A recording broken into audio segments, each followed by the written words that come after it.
business is to approve previous minutes. Madam Chairman, I move that the minutes be approved as presented. Second. Second. All in favor? Aye. Any opposed? Very good. All right, Health Department.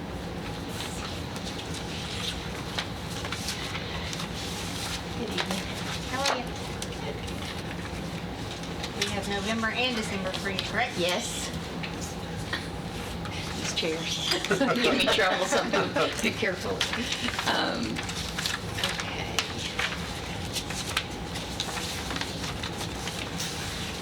So we finished out November right around what we would be expecting to see. We did a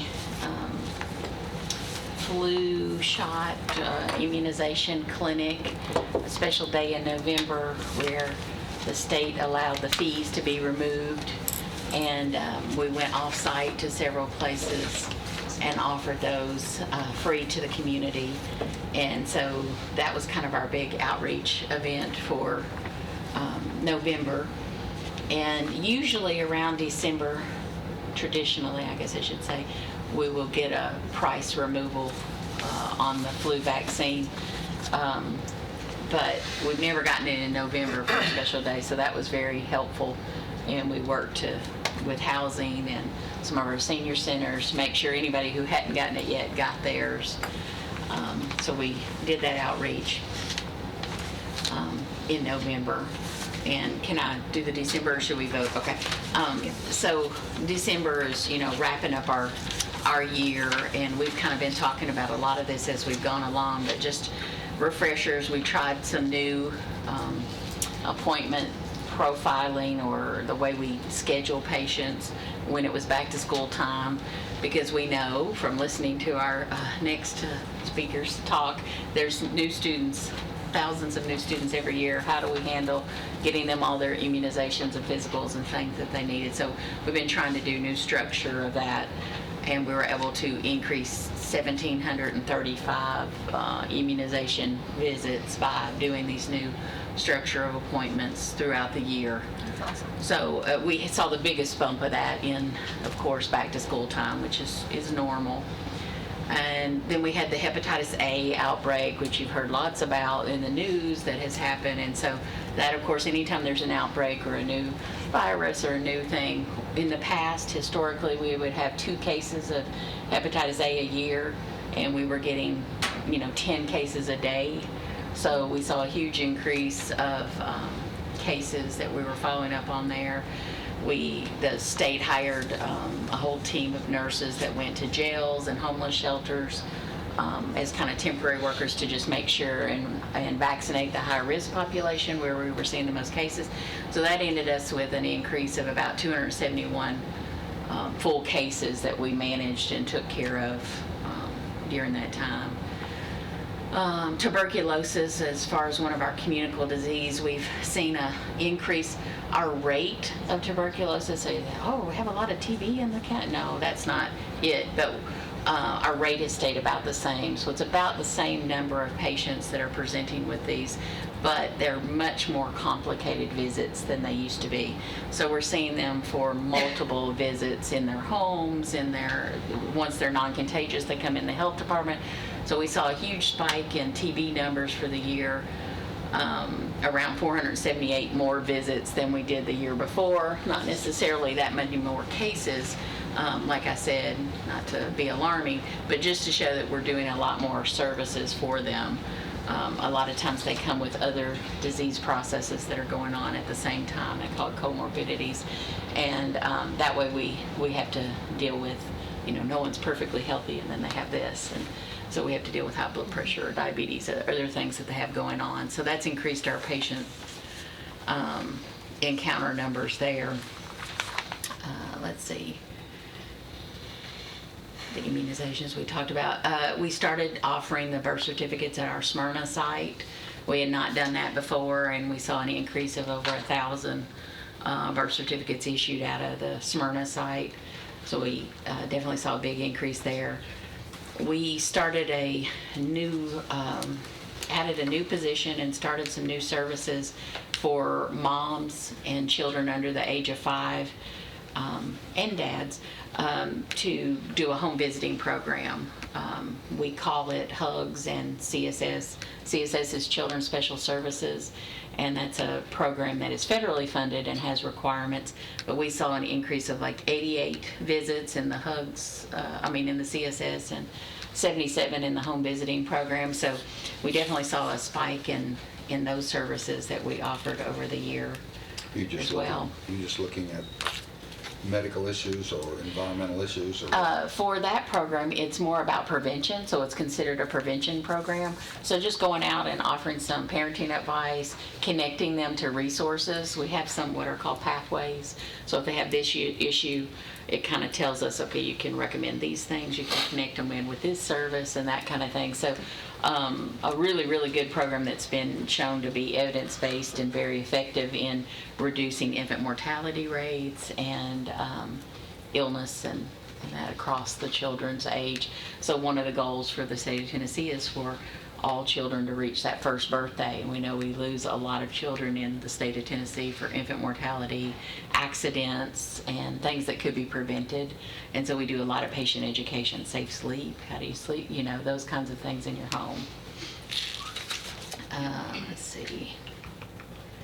We started y'all heard me talk through the year about our electronic medical record and how we implemented that.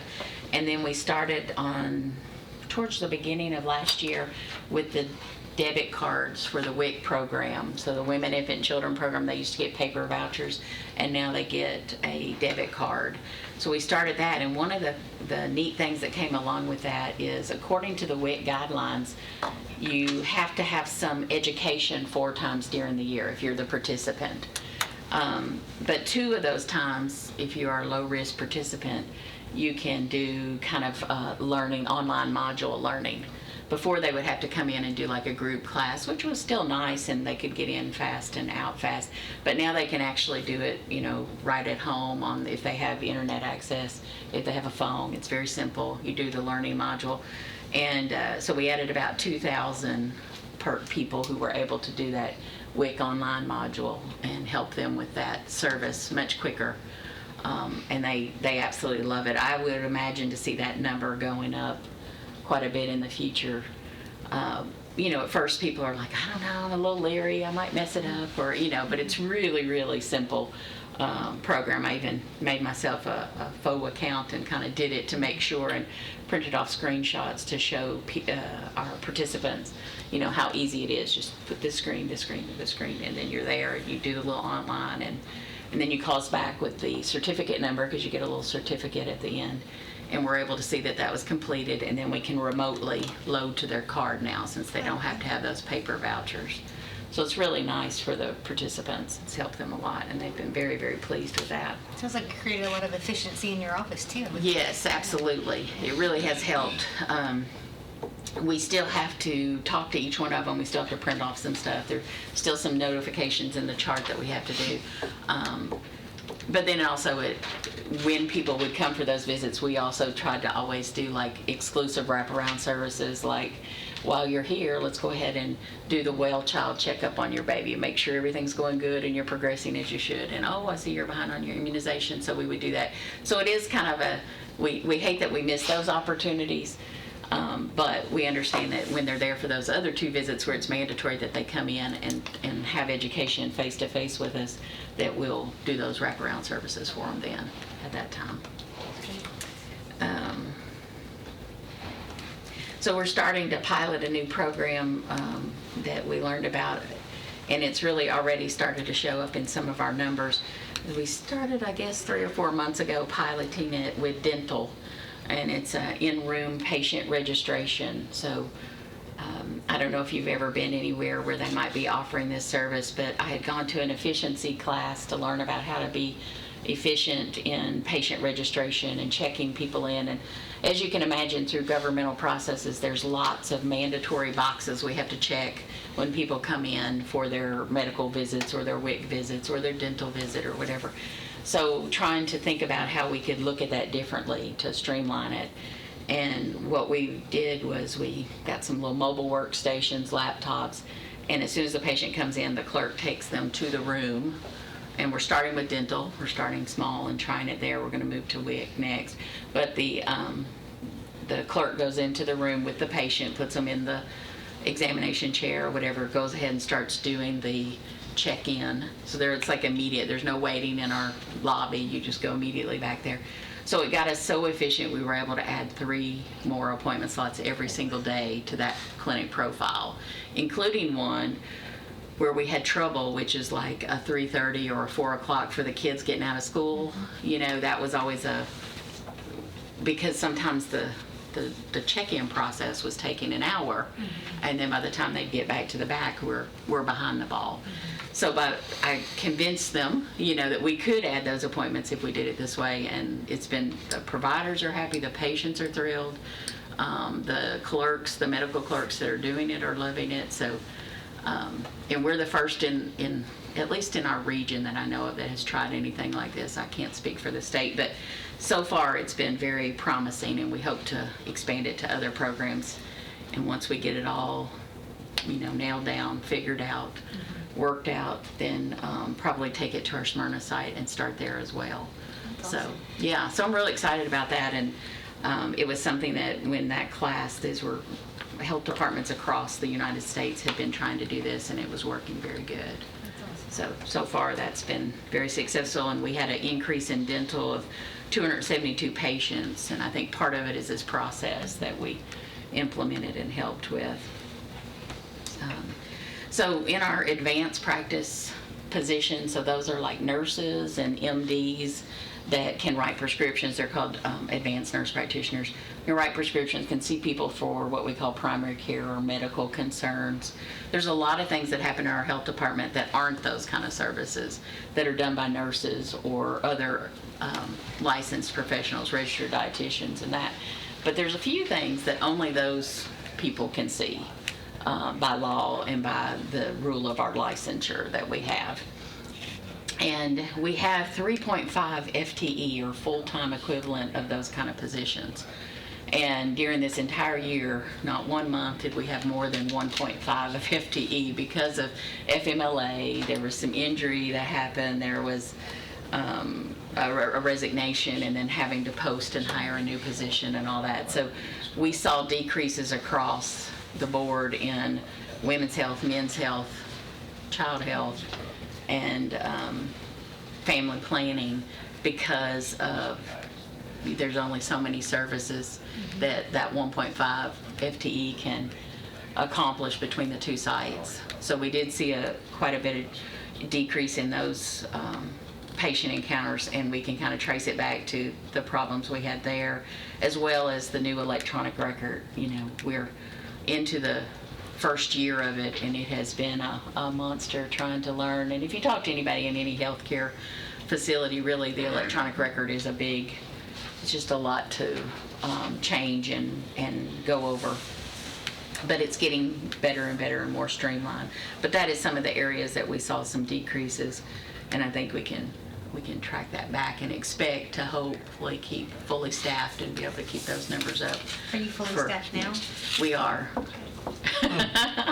Yeah, so, and if nobody needs any, surgeries or FMLAs or anything, because, that takes it's 12 weeks out if nobody leaves or You those got a kinds of things. So healthy group. that's right. We want a good, healthy group. So what happens to those patients that go unserved? So we have some referral sources for those, because those are considered primary care services that happen. And I work with our primary care and Hope Clinic here in town, and then also with our St. Louis Clinic here in town.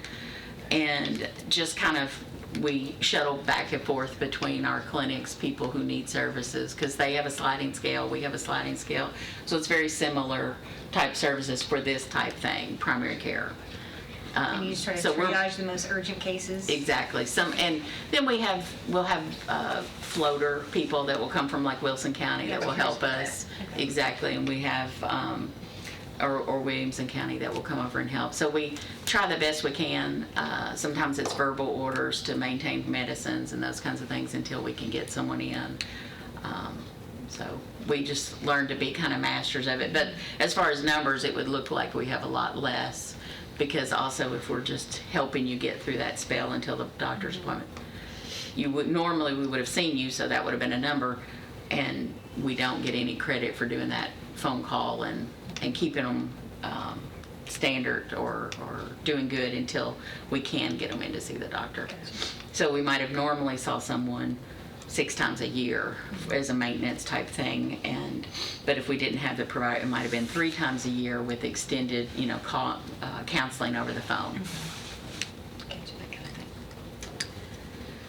So that's kind of a summary of our year-end numbers and our November and December numbers that I had to go over with you guys. Any big goals you've got coming up for? Yeah, so we're going to continue to do that patient efficiency where we're going to the in-room registration.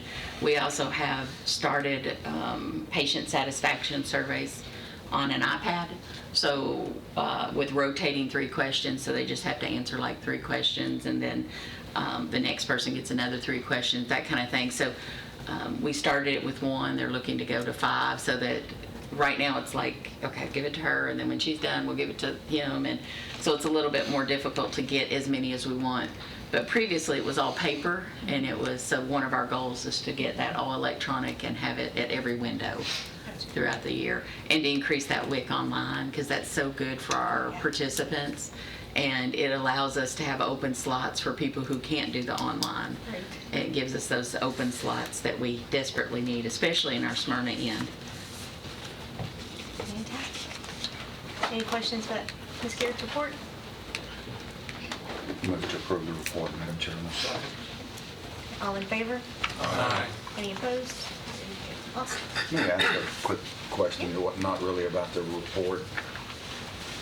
Everything that I'm hearing is more and more and more work, more and more of this and more of that. And Yes, sir.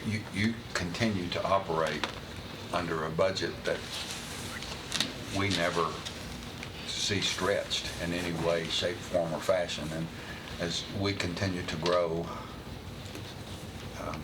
but what do you see? Where do you see the health department like 5 years from now, 10 years from now, 15 years from now? What's going to Right. happen? Needing to do some strategic planning around that, and we've done some SWOT analysis of things that we need to be aware of, some threats that are out there, and things weaknesses that we need to work on, because that is something. I mean, we were talking census numbers this morning, and it's kind of scary what's coming right down the block as far as in a few years numbers.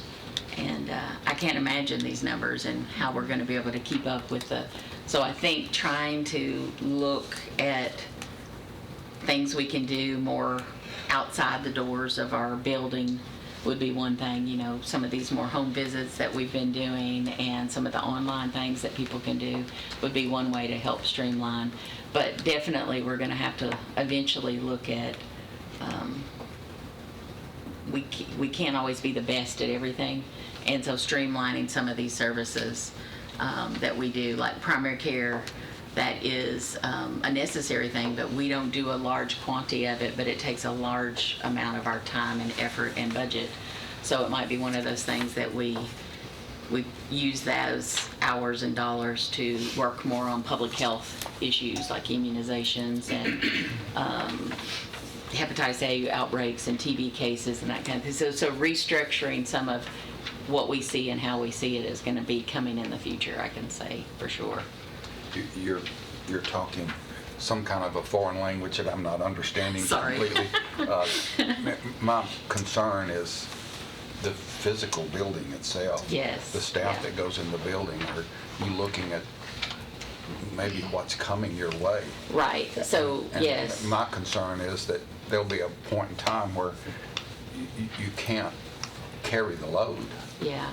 And it sounds like, from what I'm hearing right now, that it may be close. So Right. is there need to start doing some long-term planning and trying to get the state Yes. up to par on what we will be facing over the next 5, 10, 15, 20 years? Yes, so I've talked to the state about specifically Smyrna, and though we just expanded, it seems like, remember we all went out there to see it when it opened, but that is definitely the capacity there is stretched even more. So I've talked to the state about, we are property line to property line in Smyrna, so we will eventually have to move from where we are and expand. We can't go up. It's not that kind of building that you can go to a second level, so we definitely will have to be expanding there. In Murfreesboro, we're trying to be creative now that we're going to more electronic records. We've put in cubicles for office space for some of the extra staff and things that we need. This building is, though when people come in, they tell me often, it looks like it's real new. It's 22, 21 years old, so our roof is needing to be replaced. Been on the list for 3 or 4 years to get the roof replaced, and our telephone system is very antiquated. We've got to get a new telephone system. We get sometimes 100, 150 calls an hour through just the Murfreesboro site. I'm not able to track the numbers in Smyrna because we have a different system there, but so a lot of phone calls, and our phone system is not. IT's been working with me on that here, the county, and then also they've been looking at adding a chat feature to our website so patients could, because we get a lot of simple calls like, what's your fax number, what's this, what's that, and maybe they could just chat with us. So trying to stay ahead of it instead of just putting out fires, to answer your question. But definitely I've been speaking with the state about getting to our limits on, we're a very odd health department as far as the state of Tennessee, so they often are in shock with us, and when I come with these requests, they're like, no other health department has that request, but the average health department has 10 to 12 employees, is 2,000 square feet, maybe sees 50 patients a week. So we're 60,000 square feet, 100 employees, 2 sites, we see 250 patients a day, so they don't know really how to deal with us. We're not a metro, but we're also not a rural health department, even though that's the class we categorize in. So they're a little bit usually behind on hearing our request until they come out and kind of do the land survey. So we have had some land surveys and some early talks about it, about growth. Commissioner Green, you had a question? Yes, to me it would make sense to, with the county growing the way it is, to build more satellites, spread the services out. The downtown area is not the most convenient place for people to come. Parking is limited, just getting in and out of the downtown area. We're the center, so you've got to come from afar. Right. No But you have to matter where. remember, when we built that, it was specifically When we built that, we were a different county. Right, and we were right in the health area of the, Right. and also a high poverty area, which it still is, where people I'm could not walk or ride the criticizing bus or, by yeah, any means yeah, the yeah, decision to build where we built, and it will still be needed.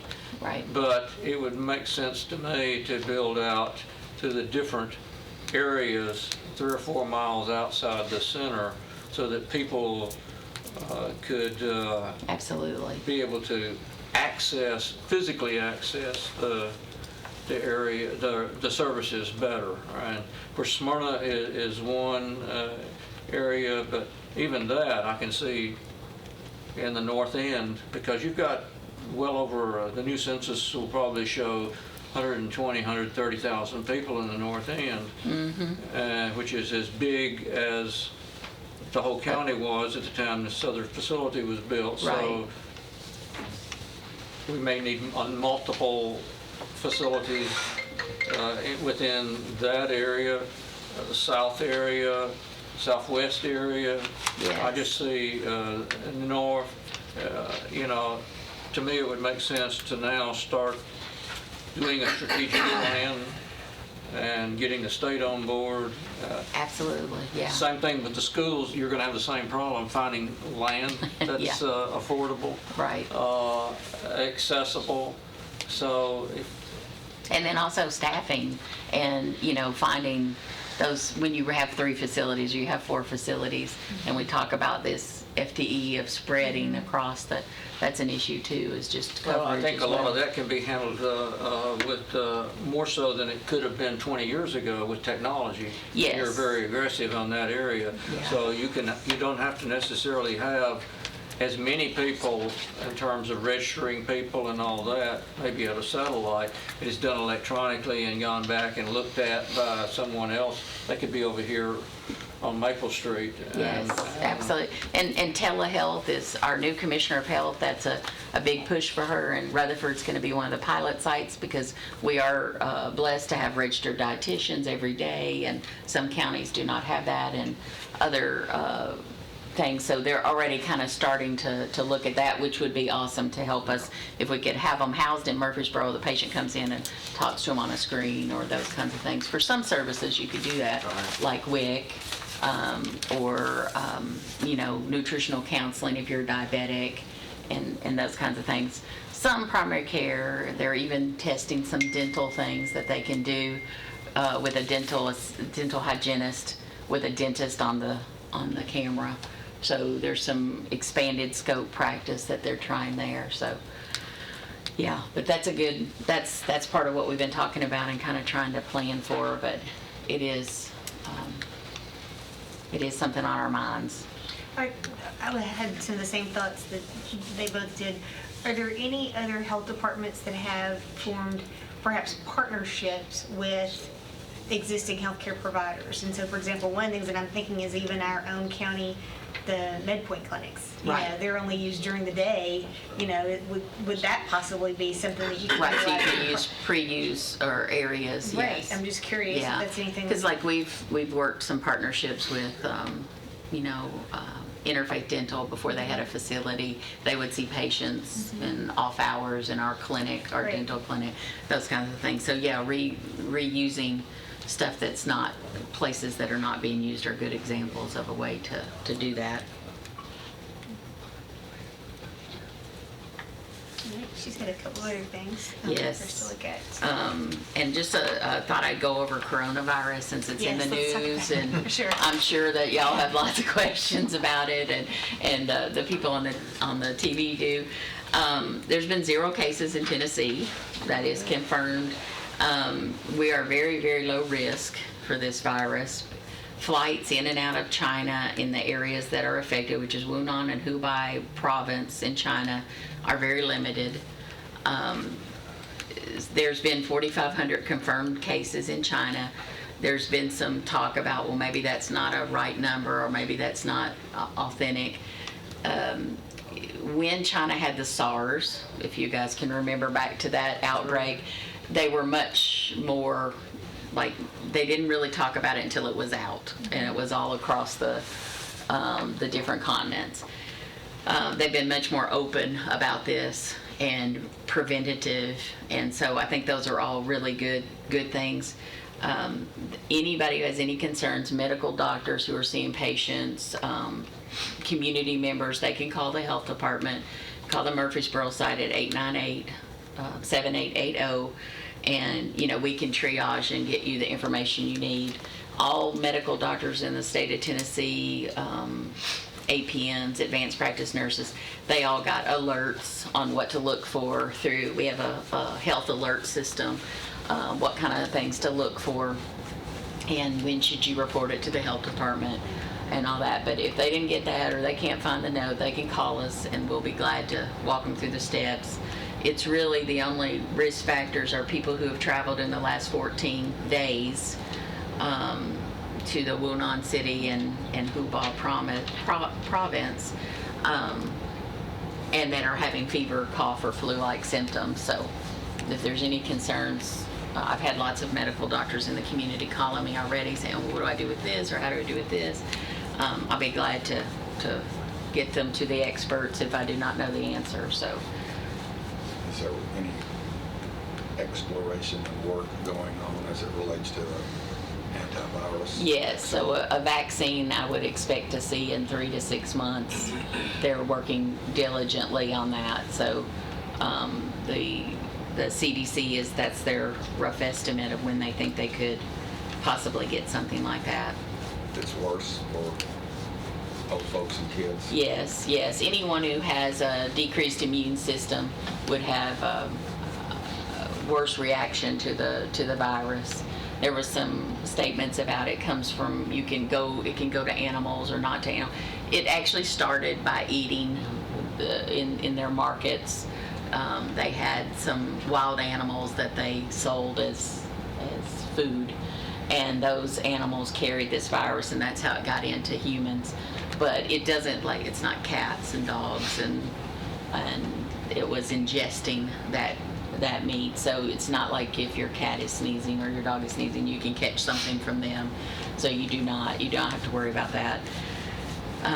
It is, airborne, and that's why they recommend if we have anybody present with these symptoms, which is what we're already doing for flu season, we put a mask on them and then triage and evaluate them quickly. So like at our clinic, there's a sign that says if you've been traveling to China, please check in at the front desk immediately, and we have some triage processes and that. Any other questions about it? I just thought I'd answer if there were any questions. Have you your budget amendment? Yes, so I have a budget amendment, and so we had some funds that the county sends into the state every year, and we were able to hold those back and help build some isolation rooms in our Murfreesboro site, if you guys remember that. Well, the actual work, which this never happens, came in much cheaper than we had budgeted. And so with combining all this together, we're able to take that extra money and build an isolation room in Smyrna, which we didn't think we had the money for, but we do. And all I need is just to get it all in the right line item, and so that's what this amendment is for.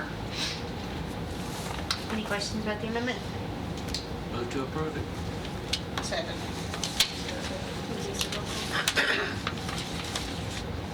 Now we have to do vote. I'm trying to remember. Everything with fun. There you go.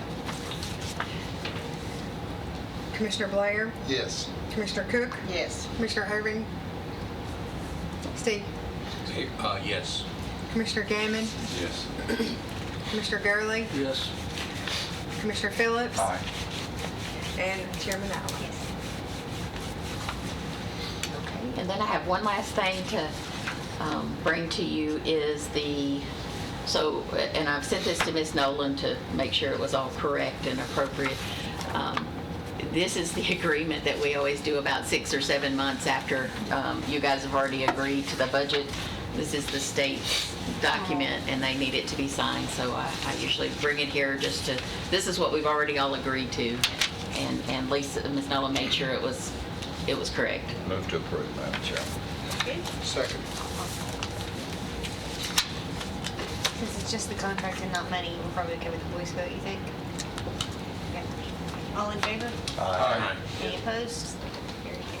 Thank you so much. Thank you, guys. Appreciate you so much. Appreciate you. All right, the community care reports for the last 2 months, those are on your iPads. You've had an opportunity to review those. Do you have something you'd like to share?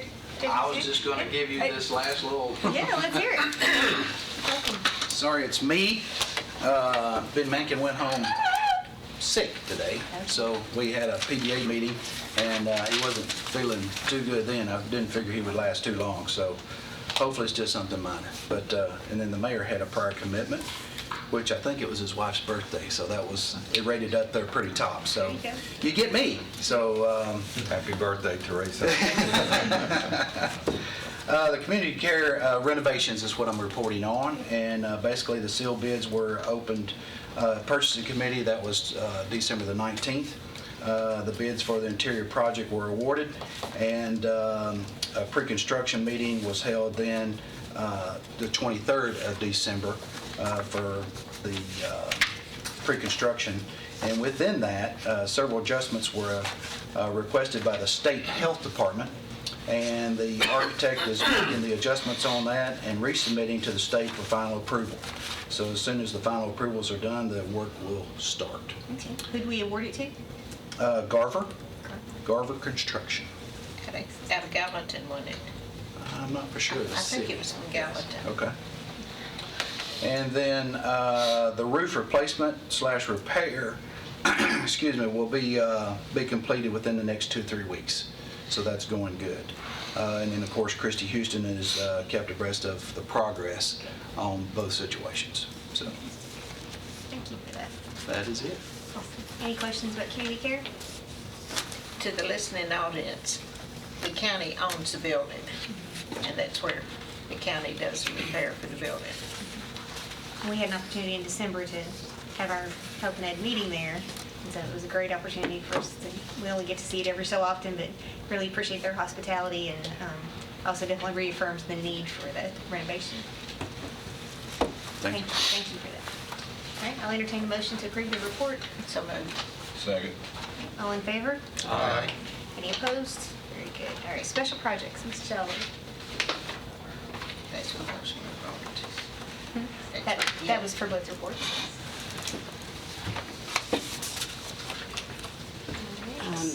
On page 7, the budget versus source page, no, page 6. No, it is page 7, sorry. We put the 15 million capital outlay note in, with part of the money going to Rock Springs Elementary and the other part going to Christiana Middle multi-school campus. And that's really the only thing I've really changed.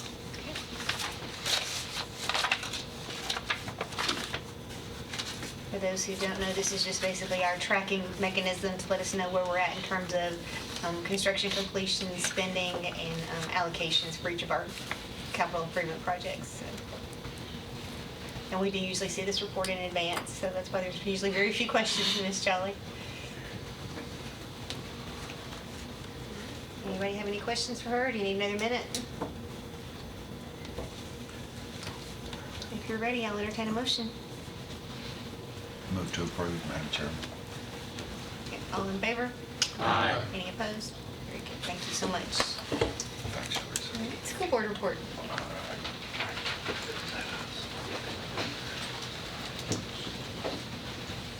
Welcome. Brought a crowd tonight. Excellent. More the merrier. All right. First of all, good evening, everyone. Good evening. Nice to be here. Always nice to be around good people. Okay, we've got 2 budget amendments tonight, but I'm going to start off kind of laying out. Any of this stuff on our iPad? This one, I had asked Doug to just clarify some of the language, so we got hard copies on this. It's right in front of you. Nothing from you or it's on our iPad, No, nothing? no. Okay. And I think you did give them this sheet here, right? Yes, sir. Those last 2 sheets, because that kind of shows that. I'm going to clarify some things on this first budget amendment here from the General Purpose Fund 141.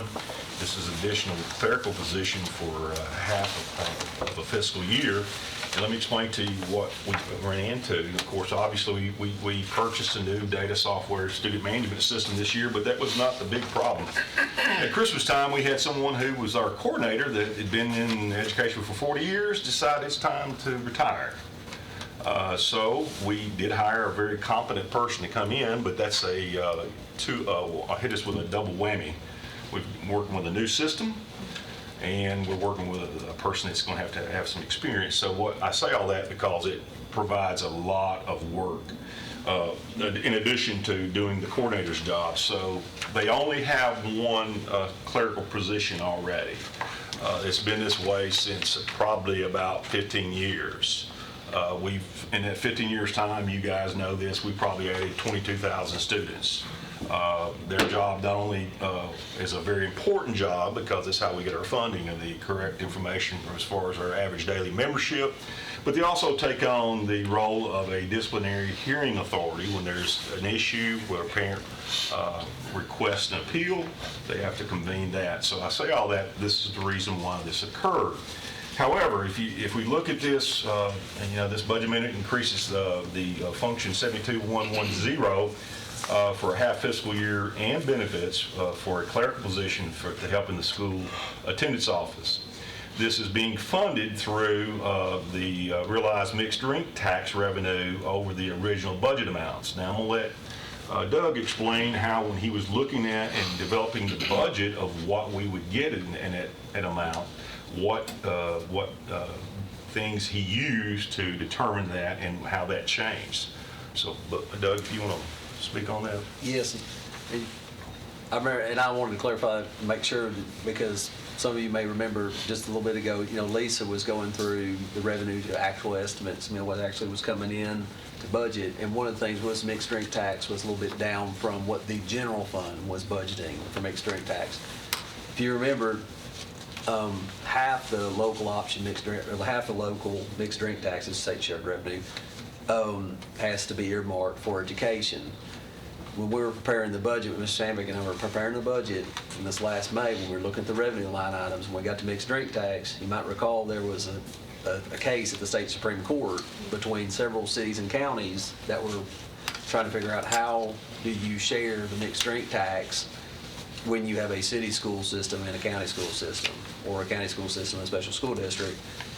Several of the cities were asserting, saying we should be able to keep all of the mixed drink tax that is generated cited in the city limits. And of course, the county said, no, you should be sharing it based on a weighted ADM, which we've always done in Rutherford County with the city of Murfreesboro.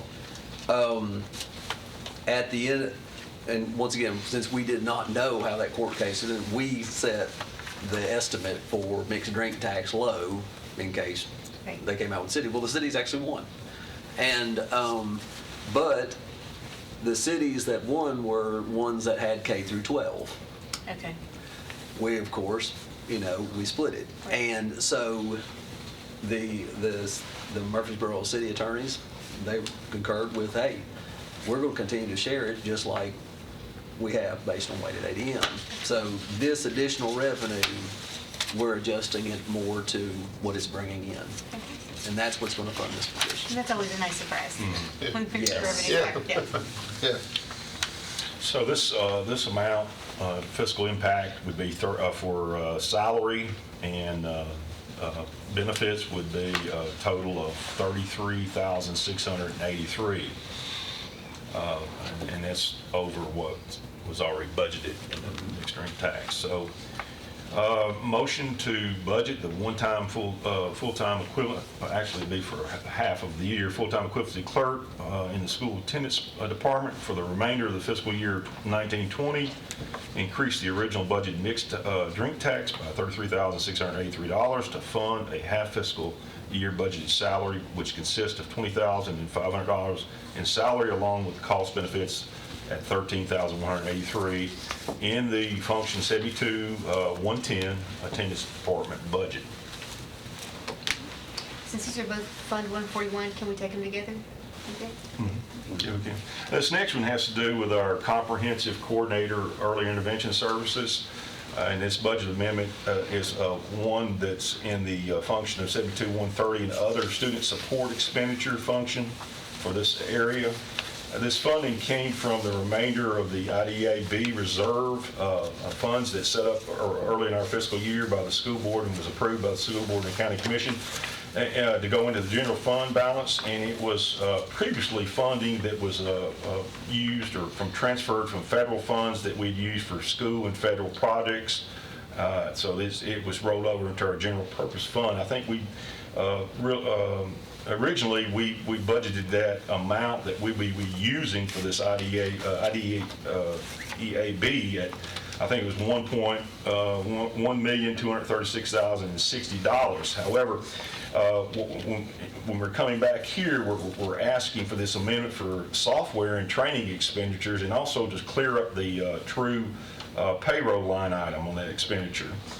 And as I said, this funding originally we were looking at $438,511 left in that reserve part.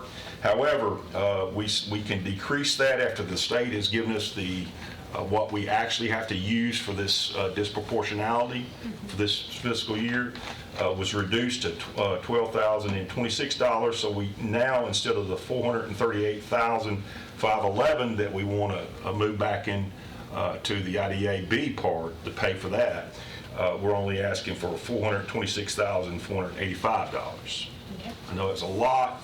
No numbers, yeah. A lot of numbers, but that was what so it was a motion to approve this budget amendment as explained by the director of schools. And these are federal funds. It is federal that are funds that earmarked were for this moved purpose. over to general purpose, and we're moving parts of it back. So moved. Claire's mine, everybody got it? Second. All right, give us a roll call. All right, land. We're gonna take a roll call real Oh, quick. okay, I'm sorry. Okay. I got ahead of myself. Commissioner Blair, Yes. Commissioner Cook, Yes. Commissioner Urban, Yes. Commissioner Gammon, Yes. Commissioner Gurley, Yes. Commissioner Phillips, Aye. Chairman Allen. Yes. Okay, now we're going to talk about land. If Mr. Lee come up, first of all, let me say there's been a lot of things been written in the paper and on social media and things like that. We do not own any land. Mr. Lee's going to take us over a historical perspective. Only thing I'm going to set you up with is this right here, where we are. We've been looking for land in the west end of the county way before I became on the school board. I think and Mr. Lee will talk a little bit about that a little bit. But we've searched, and the reason why, Blackman Middle School, we've got 1,602 kids in there currently. That's probably hitting about 98.5, 99% full. And that's including that huge, annex that was built 5 years ago, whatever it was. And then we've got this past year at Rockville Middle, we had 400 students that just kind of dropped in, 250 students that just kind of dropped in on us. And we've got, I don't know how many portables, Mr. Lee, but it's quite a few out there. And our problem with that site right now is we don't really have places to put the portable. And I'm going to let Mr. Lee tell you what the issue is right there with Rockville Middle. Okay, with Rockville Middle, there's storm sewer lines and geothermal lines out underneath these portables. Typically, when we place portables on a campus, we have overhead Middle Tennessee electric lines that we can come off of. We're maxed out at Rockville, and we have short additions on that particular side of the building. We actually have grass on the other side of the building, but no overhead electric lines. So we're limited to one side of the building. We've already got portables out there now. We have space for 3 more. We believe we have those 3 from Rock Springs Elementary. Get that annex open this year. We'll take those portables and take them to Rockville, but that will max out Rockville's portable opportunities. So it's cost prohibitive to add the additional lines, or just not, functionally, it's just not possible? Both. Why is it not possible to run new electrical lines? I mean, Middle Tennessee Electric can run power anywhere you want to put it. I mean, Yes, sir, fact. we can, but on that side of the building, we don't have the space for the portables. On the opposite side of the building, we have limited space.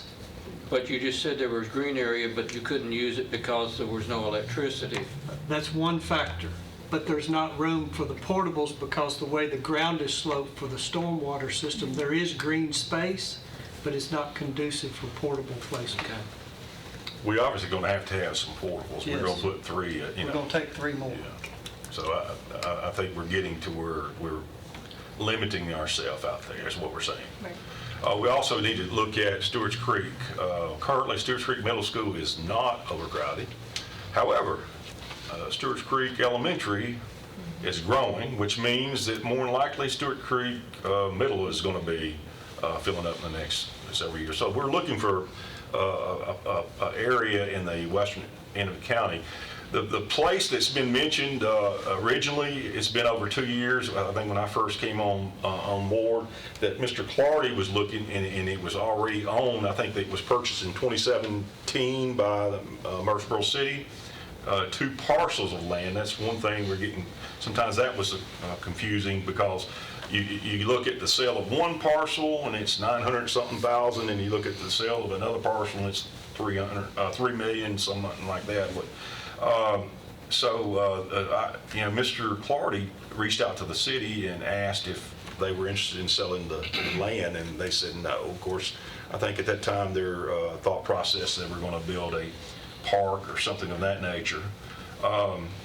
When Mr. Clardy left and Mr. Lee was looking at property also, and he'll go through the properties that he looked at, I asked him to reach back out to the city and see if they were interested in selling. They said, no. Okay, so and we just went on with looking at different properties out that way, and none of them obviously were worked.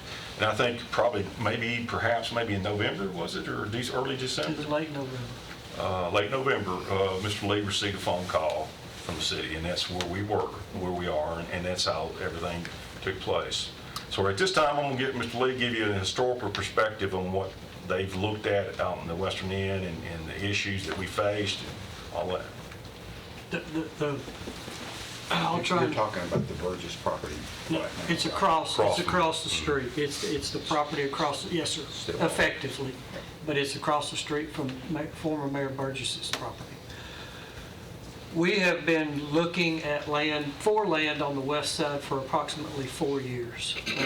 Mr. Blair will remember, we thought we had an opportunity to purchase a piece of property off of Ocala across the interstate, across 840, 3 or 4 years ago, and we actually requested to purchase that property, and the county commission, voted no to not purchase it, and that's 3 or 4 years ago.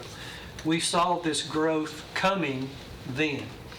What we did not see coming then, 600 homes very close to Commissioner Gurley's home, around that area of Stewart's Creek, multiple apartment complexes, Veterans 96 in the Murfreesboro area, and then additional development coming out 99. We didn't see that coming 4 years ago, but it continues to come. The growth in that area has sped up the capacity issues at the 3 campuses that Mr. Spurlock has referenced. Mr. Clardy and I looked at probably 5 or 6 different, we looked at property on Burnt Knob, we've looked at property on Independent Hill, various reasons, either topography, sewer access, not enough soil to build our own sewer system, lack of water pressure. Well, then right before Mr. Clardy left, that was the property at 840 and 96 and Amival Road. We actually thought we had an option on that piece, had a contract, had permission to purchase it from this group and the commission, and we started doing testing, and during that testing we found out that there was caves under the property.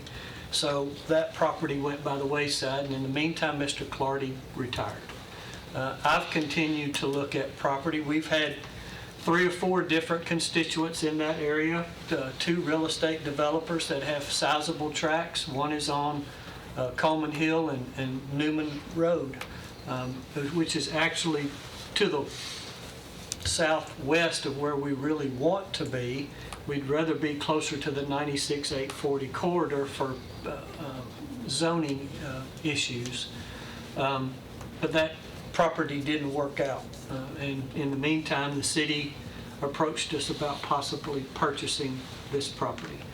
There's been a lot of conversation and I don't do social media, so Mr. Spurlock I don't do social media. has shown me things. I've seen things in papers. Some of it is fairly accurate, some of it is not. In this process of, I'm going to say my research to come to this point, we're probably going to, the school board's got a decision to make this week on whether to request to go into contract.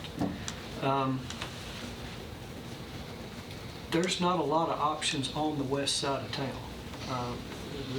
Once we go further west than this property, there's a lot of new soils maps that have been developed by the state and the county, and I've been, Commissioner Gurley? I was just going to say 2 things.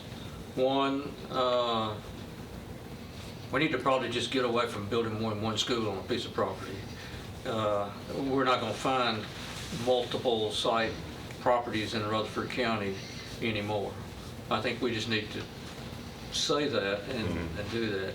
And I think what you're fixing to say, I will say, because I've lived out in that area, I'm very familiar with it, it's eat up with karst. It's the same thing that you found when you drilled into at 96 and Amival Road, 840 there on that piece of property.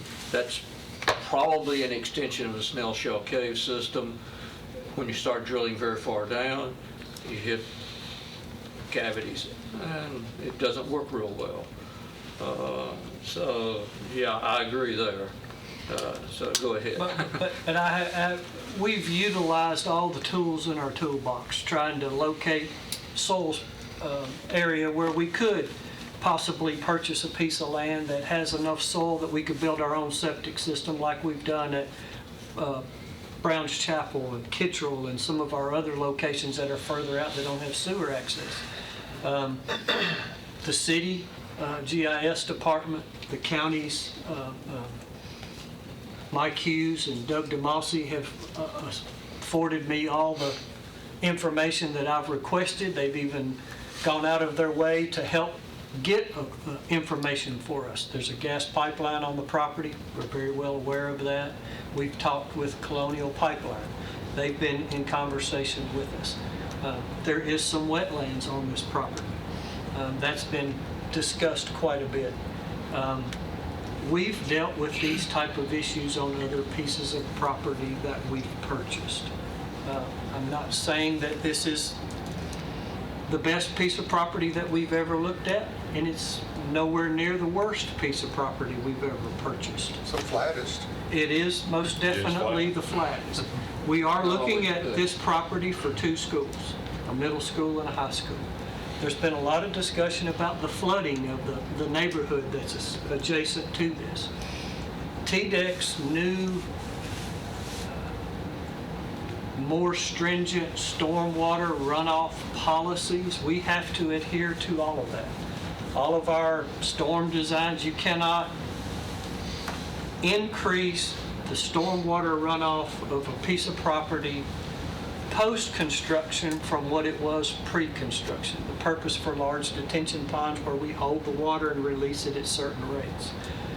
The detention pond at Rocky Fork that we just finished at Rocky Fork campus, it's a very large detention pond. It's larger than Stewart's Creeks, and I've had a lot of questions on why is that, we got half the property, why is that pond?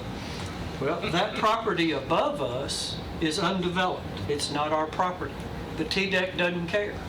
That property crossed our property, and because it was undeveloped, they require us to manage that water as well. We had two choices. We could pipe that water around us, which is beyond expensive efficiency, or we have to also retain that water and hold it and release that water plus our water at the same rate.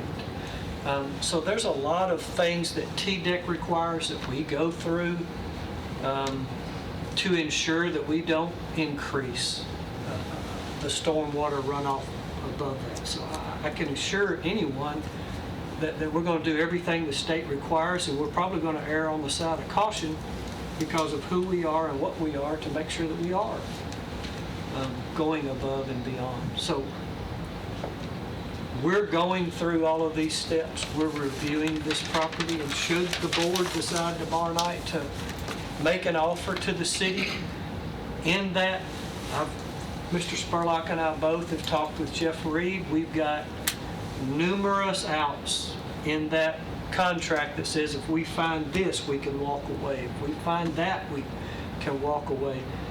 We've extended our ability to review this property with what tools we have and all the information that we have at this point.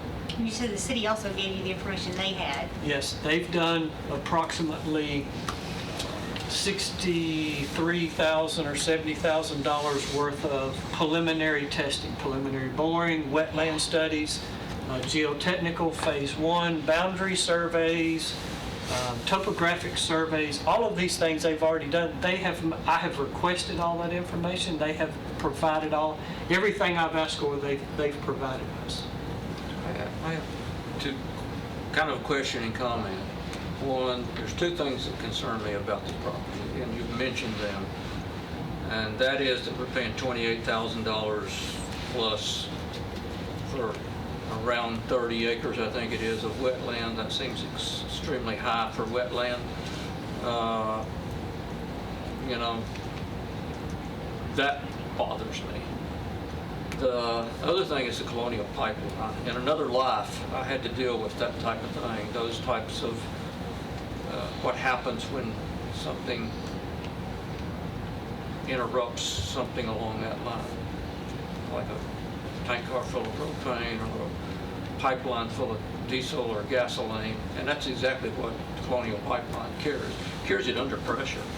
We saw there was a big rupture down around Chattanooga several years ago. More recently, 7 or 8, 6 or maybe so years ago, there was a major disruption of Colonial down in Alabama. It caused gas prices to go up for several months. That pipeline runs from basically the Gulf all the way up into the New England states. It tees off in Chattanooga and comes up and runs to the tank farm out on Centennial in Nashville. It carries all the product that you get in your service station and so on, for the most part, goes through that pipeline, be it diesel or gasoline. If anything happens to that pipeline, it is a catastrophe.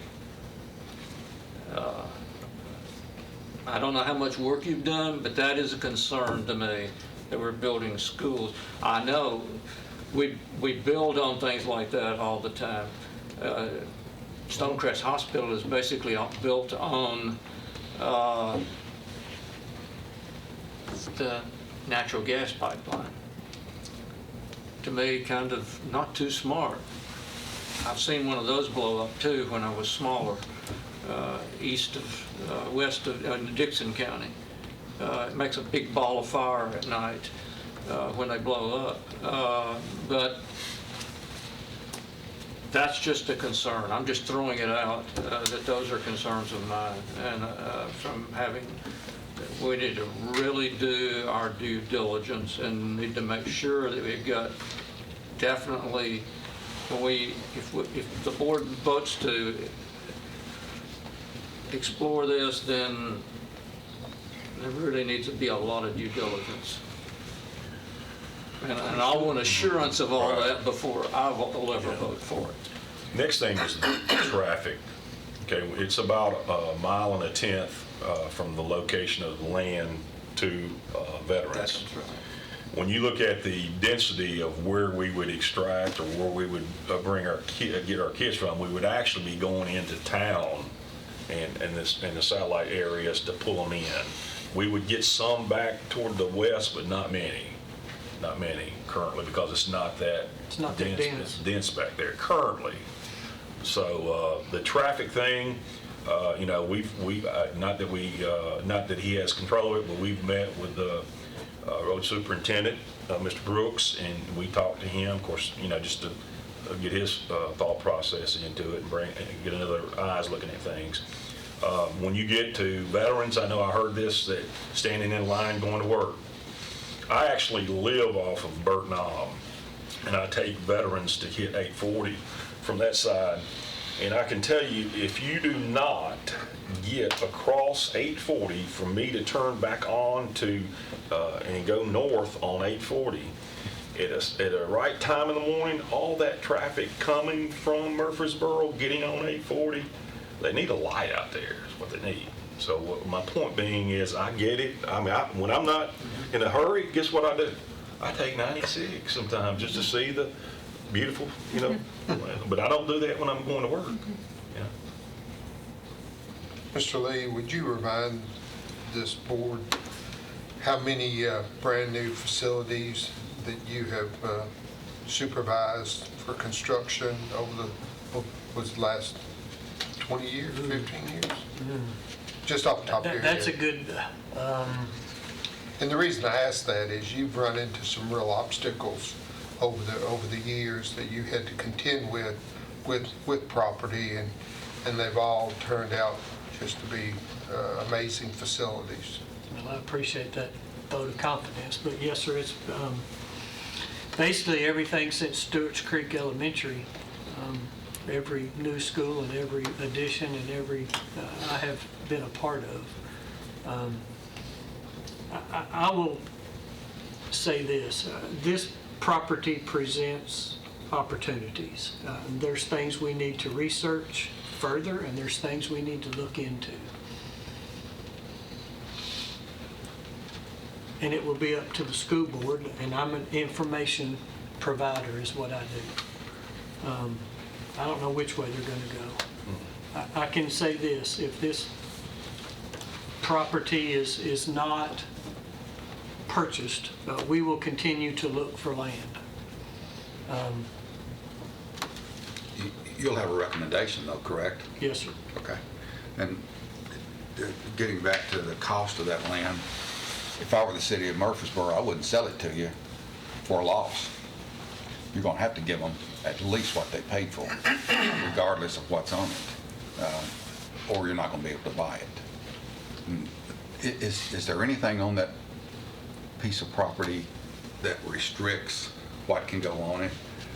There was some talk years ago about when the city was buying it, we don't want houses on that.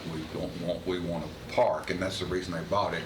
And it was sold so that it could be used for something besides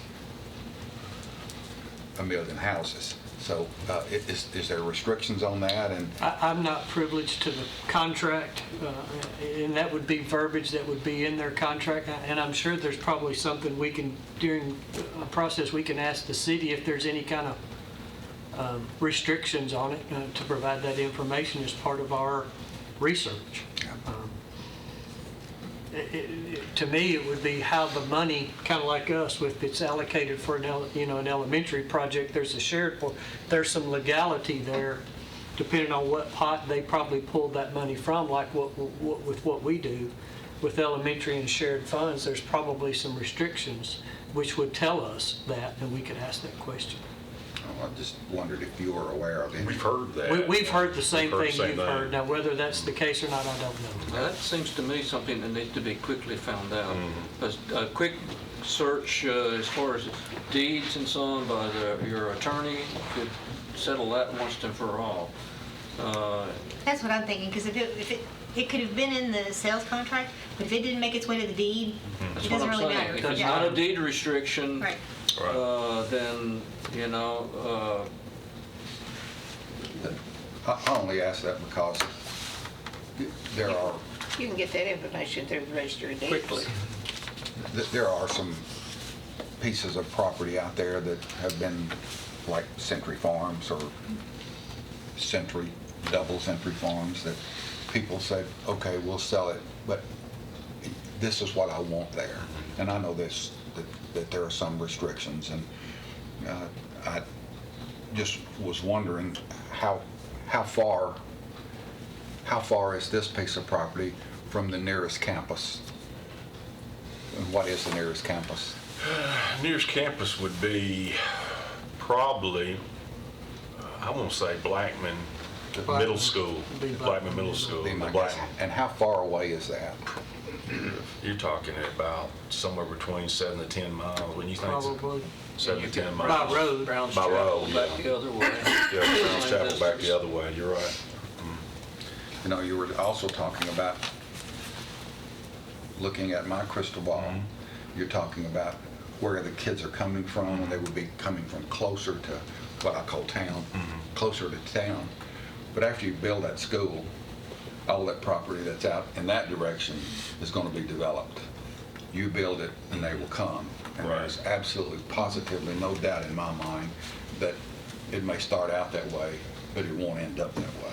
Well, the only thing I can say to that, and I don't disagree with you, because we've been the developer's best friend as long as I've been working for the school system. We build a building, and within no time, everything around us is is homes, and that's where they come from. And the only thing that maybe makes me think differently in this area, the areas where there is soils to build a standalone soil system have already been developed, or are in the process of development and cannot be any larger. The city's new sewer life has been defined, and they've rewritten all of their sewer, outside the city's sewer regulations of what they're going to do. they've made it very clear to us that we can tie into the sewer, but as a standalone entity. When we've dealt with the city in the past, when we built Rockville Middle School, I'm going to go back. When we did Rockville Middle School, we did a sewer system. But it was a gravity public sewer system. When we built Whitworth Buchanan campus, we went across the Jones Foundation. It was a public gravity system. They just spent a lot of money to get the sewer under Veterans Parkway there to that corner lot. But they've made it very clear it's you and you, if this deal was to take place, because that factors into how I look at the property, whether it's gravity and we could partner with somebody, or whether it's standalone pressure system, and they've made it very clear it's standalone pressure. I don't know that they're giving us any insight as to future development, but I do know from us toward 840, without city sewer, it's undevelopable for residential because there's no soils out. And I'm going to present the maps tomorrow night that I got from the county and the city to the school board, to show. To kind of wrap it all up, this land can't, if the school board votes on it, it could be something we could pursue, and it may be something that we can build on. We've been down that road before. I mean, and I think what you said, Commissioner Gurley, if that's the case, we're going to have to get with our school board and revise a multi-campus site. And it just the reality of it. I think that's the case. That piece of property makes as much sense, or even sometimes more sense, than some of the other things that I've heard. That piece of property off of Vanderbilt Road scared me. And I remember Will Jordan, when he was on this board, scared him a lot. Right. And I'm not saying I'm glad that didn't work out, but this piece of property is much more appealing to me than that piece of property would have been. The school board will vote yes or no, but only on it passing all of the mustard and you getting all of the clearance as far as the testing, Yes, sir. the wetlands consideration and restrictions and those kinds of things. So they're not going to vote. They'll only vote to buy it contingent upon it Yes, sir. meeting all of our requirements. Yes, sir. And basically, we've gone as far as we can without entering into a contract to do the next steps that we normally do. And we entered into a contract on the property out there at 840 and 96, and we drilled and found out it had caves, and we walked away. That's kind of what we're asking for, or that's going to be my recommendation to the board tomorrow night, is based on what we have and what's available and what we're trying to do and what we're up against, let's take the next step and at least pursue this to see what we find, and if we've got enough safeguards in there. Jeff Reed tells us he's got enough safeguards in there. If we find something, we walk away. Yeah, and I think, what we've seen happen out in my area is, we sold the property in '04 to the county. In '06, we opened Stewart's Creek Elementary, Stewart's Creek Middle. It's a very nice campus. Unfortunately, the town of Smyrna has approved all these developments around there where the houses are 5 feet apart, and it can't be done. It is rock. You can't perk rock. So it's contingent on sewer capacity being available.